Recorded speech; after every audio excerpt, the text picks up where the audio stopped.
A questo punto del mondiale MotoGP la domanda non è più se Marc Marquez riuscirà a vincerlo, ma quando. Impossibile Catalunya, difficile ma possibile Misano a certe condizioni, più facile il Giappone, con le probabilità ovviamente in aumento man mano che si procede con i weekend successivi. Ma c'è un'altra domanda, forse ancora più suggestiva, su cui i bookmaker, ma magari anche noi, possiamo concentrarci. Quanti punti potrebbe aver realmente totalizzato Marc Marquez la sera della domenica di Valencia, ultima gara del 2025? In questo video la mia analisi con le principali combinazioni di prestazioni e relativi punteggi possibile. C'è da rimanere veramente sconvolti. Siete pronti? Dai!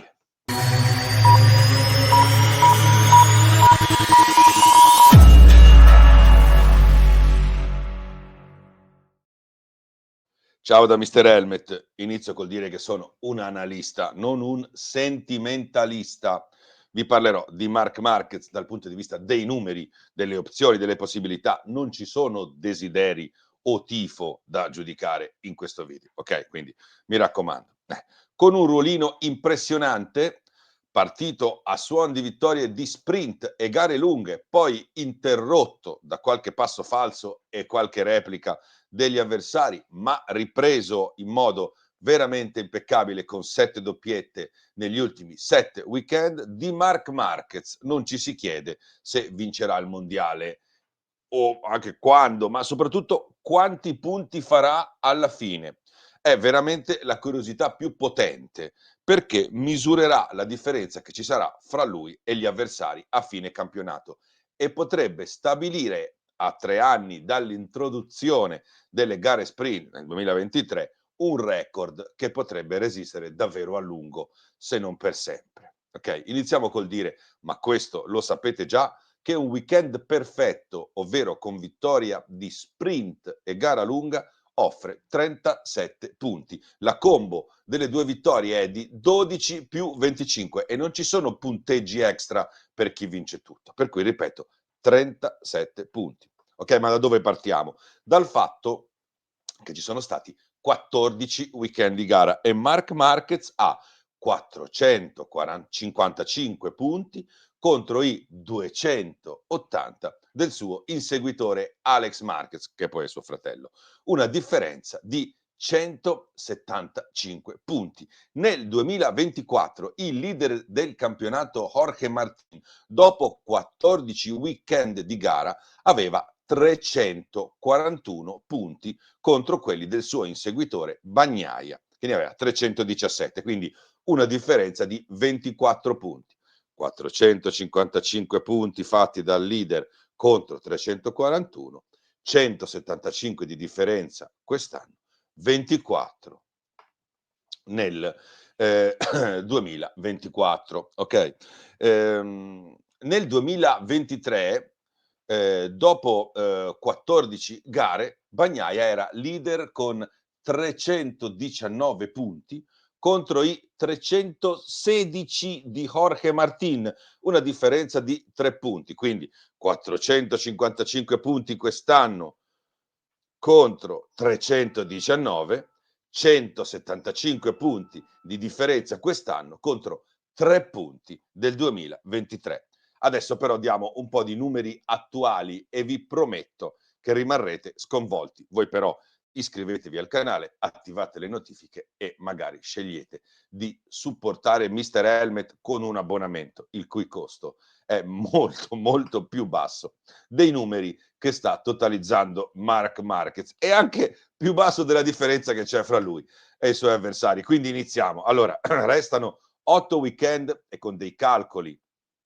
che ho fatto abbiamo alcune proiezioni a seconda dell'entità della superiorità di Marquez che si andrà a verificare e che ovviamente è del tutto imprevedibile. Ovviamente potremmo avere lo scenario perfetto, e ve lo farò vedere, ma anche tante altre combinazioni intermedie. Vediamole una per una, o quasi. Ok, allora, combo numero 1, conservativa.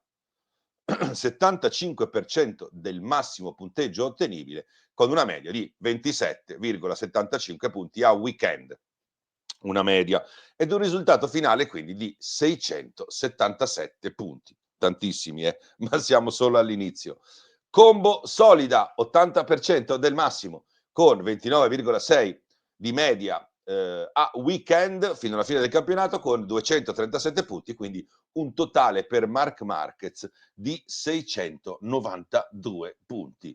Sono tanti, Andiamo avanti. Combo alta ma realistica.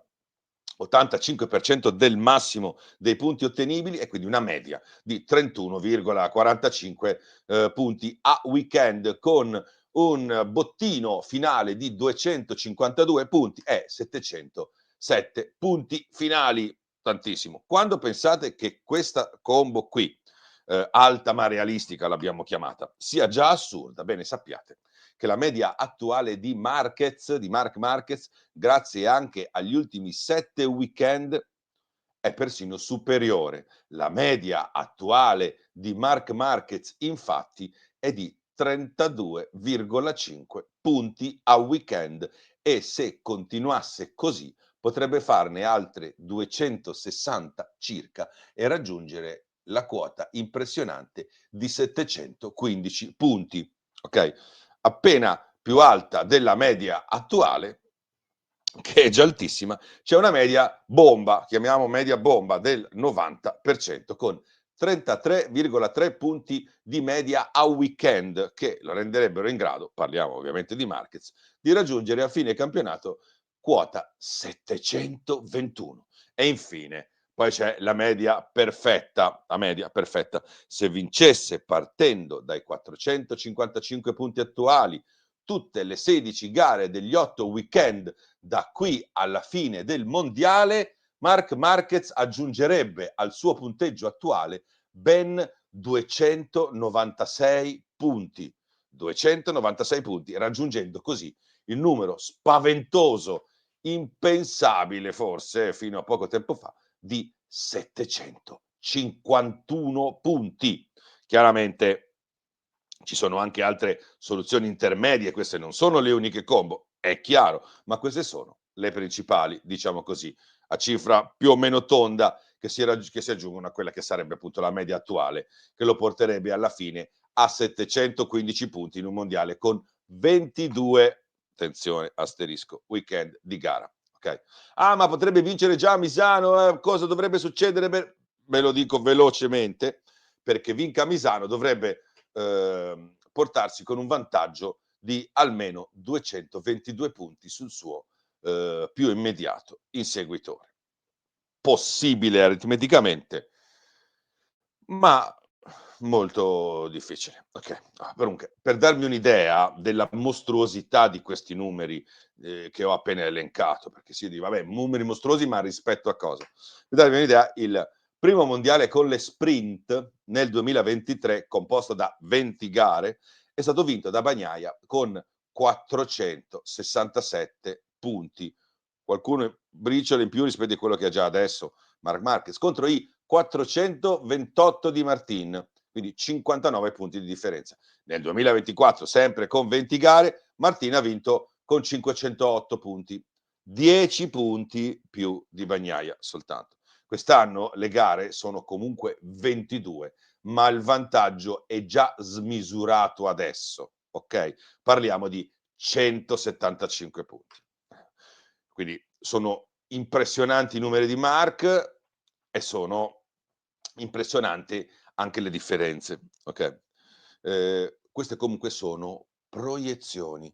Poi ci sono le probabilità, che vedono abbastanza difficile che Marquez continui sul suo ruolino delle ultime 7 gare, quindi vincendole tutte, facendo 751, però comunque ci sono varie probabilità a vari livelli. Le volete conoscere e io ve le faccio vedere. Bene, le probabilità più elevate in base ad un mio calcolo, ma soprattutto in base al trend attuale, però comunque non è diciamo così, è abbastanza aleatorio, perché possono cambiare alcuni valori che poi vedremo, diciamo, dicono che Marquez potrebbe concludere in una finestra che va dall'85% al 90% del punteggio massimo disponibile per gli ultimi weekend, concludendo così con un punteggio che va fra i 707 e i 721 punti, che è più o meno quello che sta ottenendo adesso, esattamente quello che sta ottenendo adesso, una media dello 87-88 con